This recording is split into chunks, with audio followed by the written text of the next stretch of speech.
Doctor বলেন আমার উম্মত কাল কিয়ামতের দিন আল্লাহ তাআলা যখন হাসরের ময়দানকে যখন কায়েম করবেন, হাসরের ময়দান যখন মুস্তাবানা করবেন, আল্লাহ রাসূল বলেন ক্বালা রাসূলুল্লাহ সাল্লাল্লাহু আলাইহি ওয়াসাল্লাম ইহশিরুন নাসু সাইদুন ওয়াহিদুন। আল্লাহ রাসূল বলেন কাল কিয়ামতের ময়দানে একটি প্রশস্ত ময়দানকে কায়েম করা হবে ইয়াউমুল কিয়ামা। আর এই কিয়ামতের প্রশস্ত ময়দানের ভিতরে একজন আযানকারী ঘোষণা করতে থাকবে, ডাকতে থাকবে আইনাল্লাযীনা কানাত তুজাফুহুম তুতাতাজাফা জুনুবুহুম আইনাল্লাযী কানাত তাতাজাফা জুনুবুহুম। আল্লাহ রাসূল বলেন ঘোষণাকারী ঘোষণা করে বলবে ওই সমস্ত বান্দারা কোথায়, ওই সমস্ত বান্দারা কোথায় যারা দুনিয়াতে যাদের পার্শ্বরা বিছানা থেকে আলাদা হয়ে থাকতো, আল্লাহ তারা কাটিয়ে দিত। আজকে সমস্ত বান্দারা কোথায়? আইনাল্লাযীনা কানাত তাতাজাফা জুনুবুহুম আনিল মাদাজি। যাদের পার্শ্বরা বিছানা থেকে আলাদা হয়ে থাকতো, আজকে তারা কোথায়? ইয়াকুমুনা, তখন এই হাসরের ময়দানে অল্প কিছু সংখ্যক মানুষ তারা দাঁড়িয়ে যাবে, ওয়াহুম করিম, তাদের সংখ্যা হবে একেবারে সামান্য স্বল্প মানুষ ওই হাসরের ময়দানে তারা দাঁড়িয়ে যাবে। ইয়াদখুলুনাল জান্নাতা বিগাইরি হিসাব। আর সমস্ত মানুষরা তারা বিনা হিসাবে তারা জান্নাতের ভিতরে প্রবেশ করবে। সুম্মা ইউমারু বিসাইরিন নাসি ইলাল হিসাব। আল্লাহ রাসূল বলেন বাকি সমস্ত মানুষদেরকে হিসাব দেওয়ার জন্য তাদেরকে আদেশ করা হবে।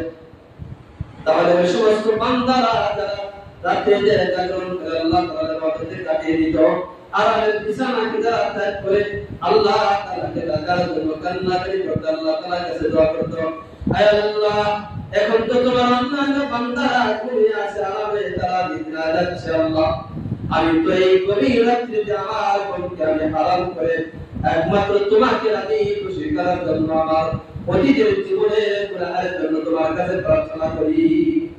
যখন কান্নাকাটি করব, আল্লাহ তাআলার কাছে দোয়া করব, আল্লাহ তাআলার কাছে যখন করব, আল্লাহ আমার জান্নাতের মাকামকে বাড়িয়ে দিও, হাসরের ময়দানে আমার হিসাবের কাঠগড়া থেকে আমাকে মুক্তি দিও, আমাকে নাজাত দিও।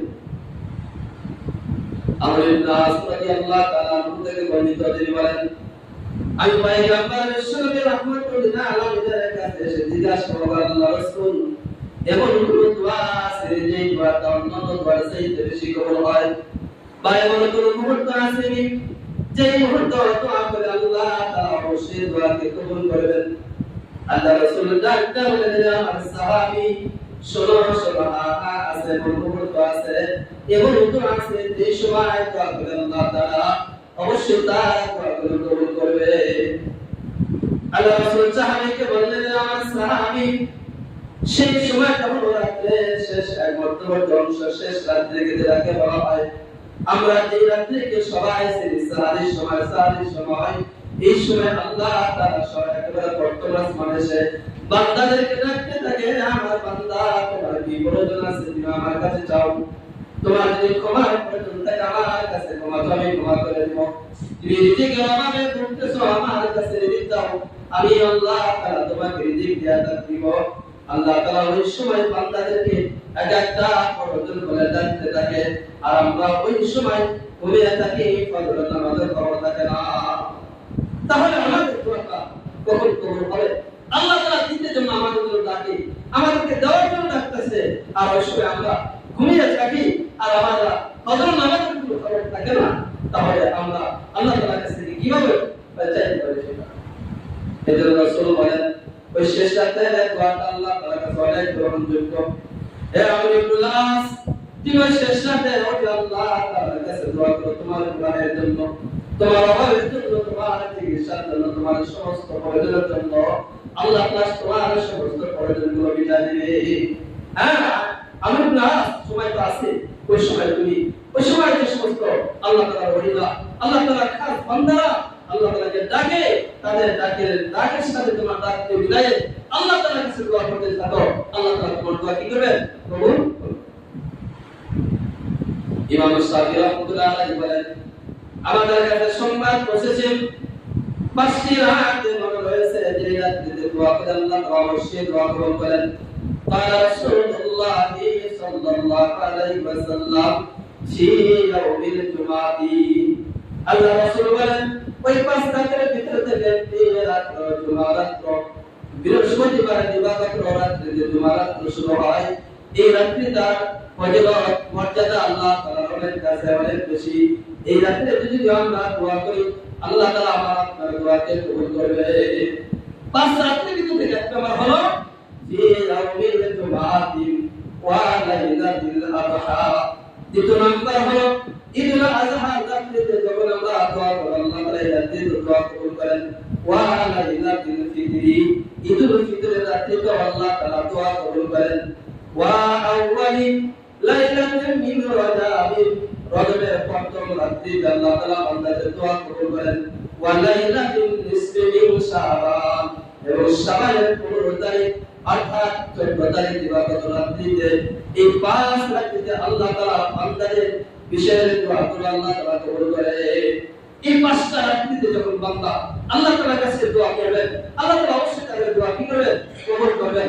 একটা হলো জুমা রাত্র, দ্বিতীয় নাম্বার ঈদুল আযহা কুরবানি রাত্রে যেটাকে বলা হয় এই রাত্রির দোয়া, 3 নাম্বার ঈদুল ফিতরের রাত্রির দোয়া, চতুর্থ নাম্বার রজব মাসের প্রথম রাত্রির দোয়া, পঞ্চম নাম্বার হলো শাবানের 15 তারিখের রাত্রির দোয়া অর্থাৎ 14 তারিখ দিবাগত রাত্রির দোয়াটা এই 5 রাত্রিতে আল্লাহ তাআলা বান্দাদের দোয়া কি করেন? কবুল করেন।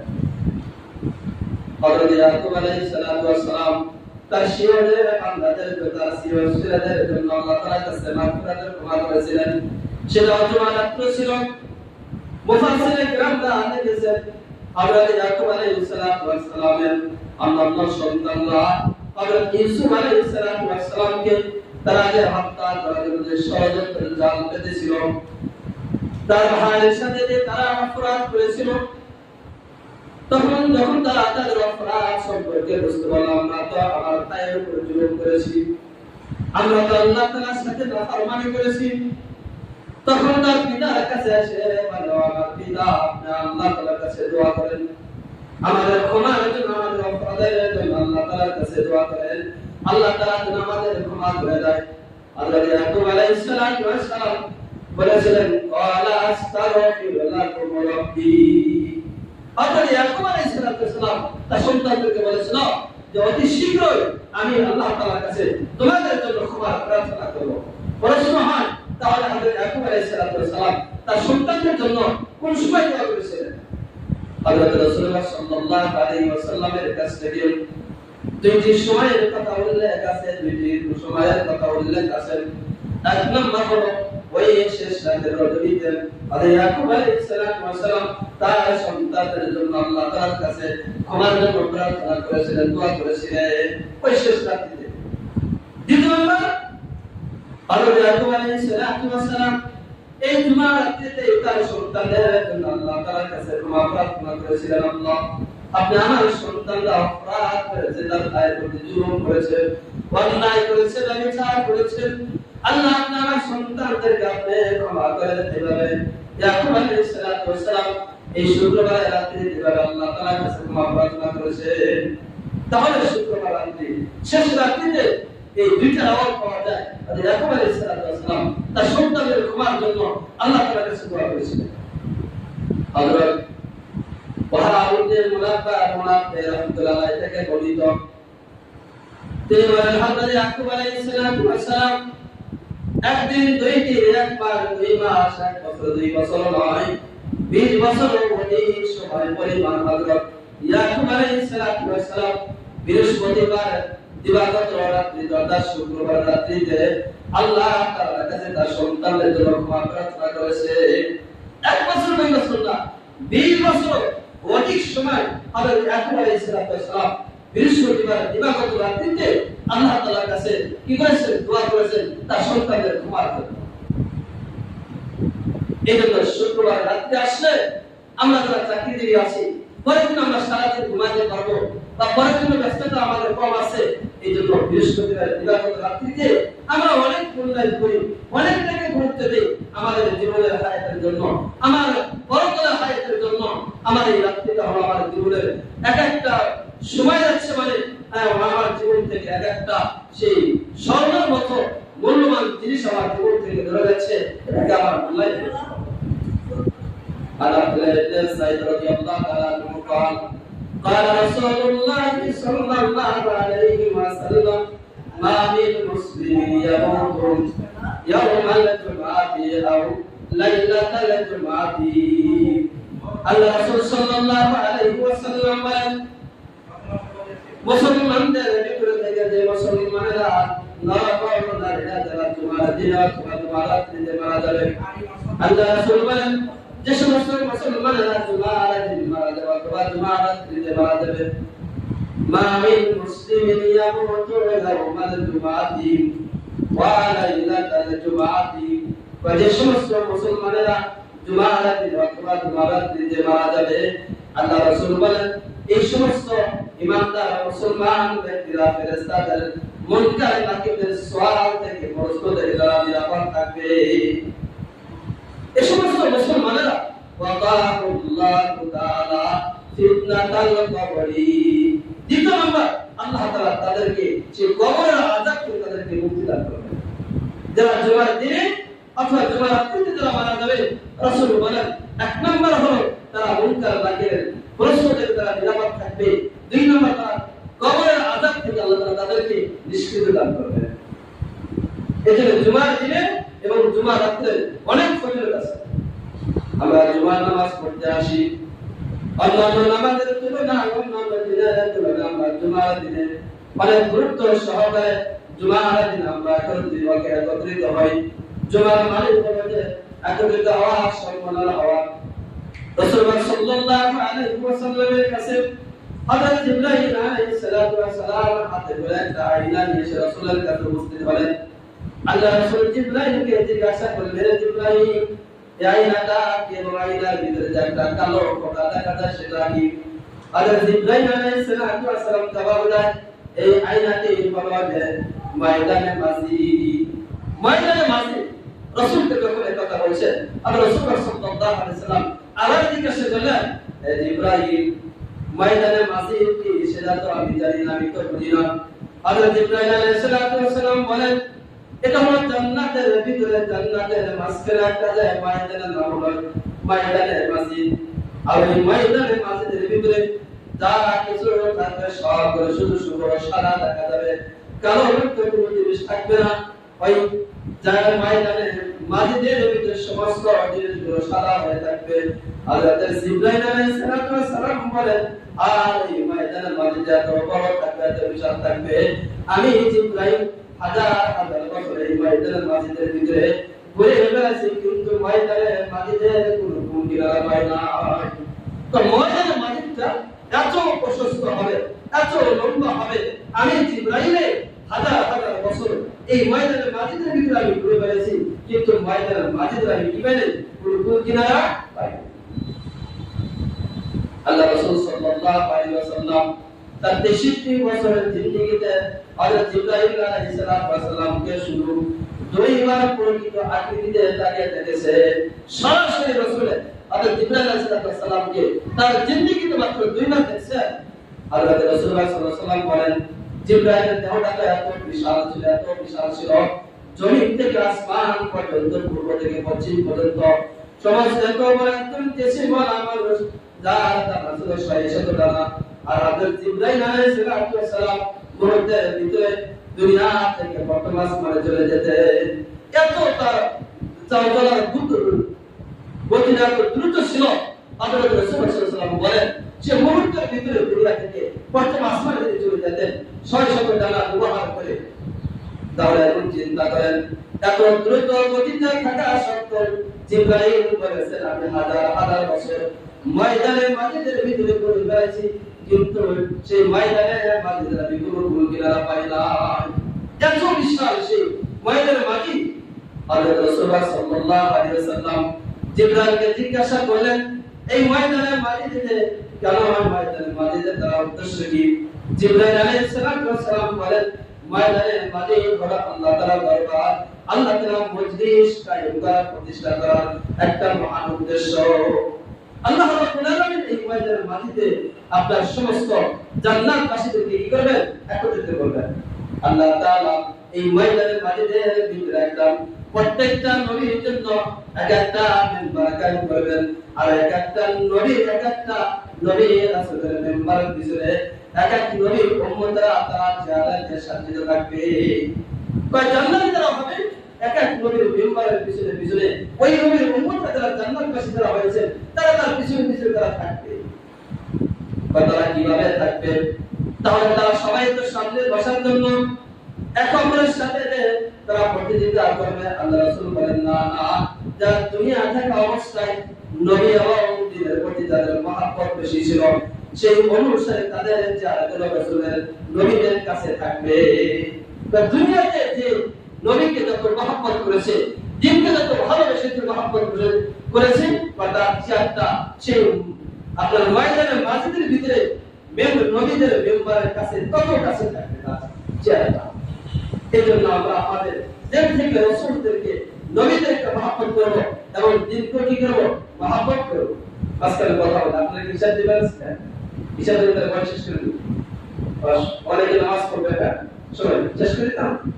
আচ্ছা তাহলে শেষ করে দাও, তুমি নিজের সঠিক টাকা বসাই আসলে এরপরে আল্লাহ রাব্বুল আলামিন সেই ময়দানের মাঝিদের ভিতরে যখন এভাবে কায়েম হবে, কায়েম হওয়ার পরে আল্লাহ রাব্বুল আলামিন ওই ময়দানের মাঝিদের ভিতরে হযরত দাউদ আলাইহিস সালাম থাকবে। হযরত দাউদ আলাইহিস সালামকে ডাকতে বলবেন, হে আমার পয়গম্বর দাউদ, আমি যে তোমাকে কণ্ঠ দিয়েছিলাম সেই কণ্ঠটা আজকে জান্নাতবাসীদের, আজকে জান্নাতের ভিতরে তাদেরকে তুমি কোরআন তেলাওয়াতের মাধ্যমে তাদেরকে পরিতৃপ্ত করে দাও। হযরত দাউদ আলাইহিস সালাম এই জান্নাতের ভিতরে কোরআন তেলাওয়াত করে সমস্ত জান্নাতবাসীদেরকে পরিতৃপ্ত করে দিবেন। এরপর আল্লাহ তাআলা ঘোষণা করবেন, আসসালুনি মা শিতা, এই জান্নাতবাসীরা তোমরা আজকে আমার কাছে যা চাও আমি তোমাদেরকে তাই দিব। তোমরা আমাকে জানাও তোমরা আমাদের এখনো তোমাদের কি প্রয়োজন। তখন সমস্ত জান্নাতবাসীরা বলবে, আল্লাহ আপনি তো আমাদেরকে সবকিছু দিয়েছেন, জান্নাত দিয়েছেন, জান্নাতের সমস্ত নিয়ামত তুলে দিয়েছেন, আমাদের কোনো চাওয়া পাওয়া নাই, তবে একটু চাওয়া হলো আপনি আমাদের প্রতি সন্তুষ্ট থাকেন। আল্লাহ তাআলা জবাব দেয়, হে জান্নাতবাসীরা, এটা তো আমি তোমাদেরকে দিয়েছি, আমি যদি তোমাদের মধ্যে সন্তুষ্ট না থাকতাম তাহলে তোমাদেরকে জান্নাত দিতাম না। তখন সমস্ত জান্নাতবাসীরা চিন্তিত হয়ে যাবে, পেরেশান হয়ে যাবে, পেরেশান হয়ে যেতে তারা বলতে থাকবে, তারা কোনো বুঝতে থাকবে চতুর্দিকে। ওই সময় তারা ওলামা ইকরামদের কাছে যারা জান্নাতবাসী হবে, শুধু ওলামা ইকরামের পরে শুধু দুনিয়াতে না আসলের ময়দানে হবে, ওই জান্নাতের ভিতরে হবে।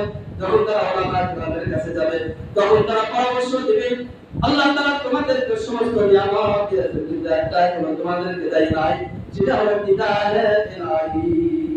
আল্লাহ তাআলা হিদায়াত, আল্লাহ তাআলার দেখা ব্যাপারে তোমরা পাও নাই, সেই আল্লাহ তাআলার হিদায়াতের ব্যাপারে তোমরা আল্লাহ তাআলার কাছে কি করো? চাও। আল্লাহ তাআলা তোমাদের কাছে দেন, সরাসরি তোমাদের সাথে কি করে? দেখা যায়।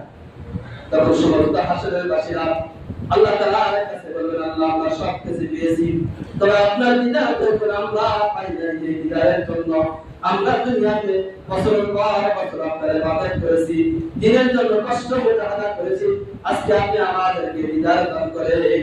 এরপর আল্লাহ তাআলা আমাদের সমস্ত সেই জান্নাতবাসীদেরকে হিদায়াত দান করবেন। আর আল্লাহ তাআলা বলেন, ওই সময় জান্নাতবাসীরা থাকবে, ওয়া বুজুরু ইয়াওমাইদিন নাদিরা ইলা রাব্বিহিন নাদিরা।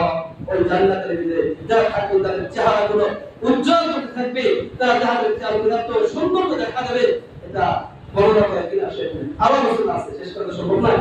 আল্লাহ তাআলা আমাদের সকলকে জন্য এই জুমার রাত্রিতে আছে যে জুমার ফজিলত করতেছিলাম, আল্লাহ তাআলা আমাদের জন্য প্রত্যেক বৃহস্পতিবার আসলে যারা আমরা চাকরি দিয়ে থাকি বা বিভিন্ন ব্যস্ত থাকি, ওই দিন আসলে আমাদের ব্যস্ততা কমে যায়। বৃহস্পতিবার দিন দিবাগত রাত্রিতে আমরা বিশেষ করে রাত্রিতে উঠে আল্লাহ তাআলার কাছে নিজের জীবনের পরিবর্তনের জন্য, নিজের গুনাহকে মাফের জন্য আল্লাহ তাআলার কাছে দোয়া করি। আল্লাহ তাআলা আমাদের সকলকে যেন এই আমলটা করা বিশেষ করে তৌফিক দান করে। আপনারা বসেন, আপনাদের হিসাব শোনাবেন। না আপনারা বুঝলাম কাজ করেন, এটা কমপ্লিট হয়েছে। আচ্ছা আজকে তাহলে বাদ দিয়ে আমি সামনে শুরু করি, হিসাবে আচ্ছা আচ্ছা মোটামুটি একটা সময় আচ্ছা ঠিক আছে তাহলে আগামী শুক্রবার ইনশাআল্লাহ দিনে যেহেতু শেষ করতে পারছে না আর যেহেতু গত মাসের বেতন আমাকে বলে দিয়েছেন আপনারা দিয়ে এত হিসাবটা ক্লিয়ার করবো সম্ভবত এই হিসাবে আপনারা দেওয়ার পর আগামী শুক্রবার ইনশাআল্লাহ আপনাদের হিসাব দেবে আপনারা সবাই হিসাব শুনি ইনশাআল্লাহ তাহলে তোমার সাথে শুরু করবো বেতন আছে 9 লাখ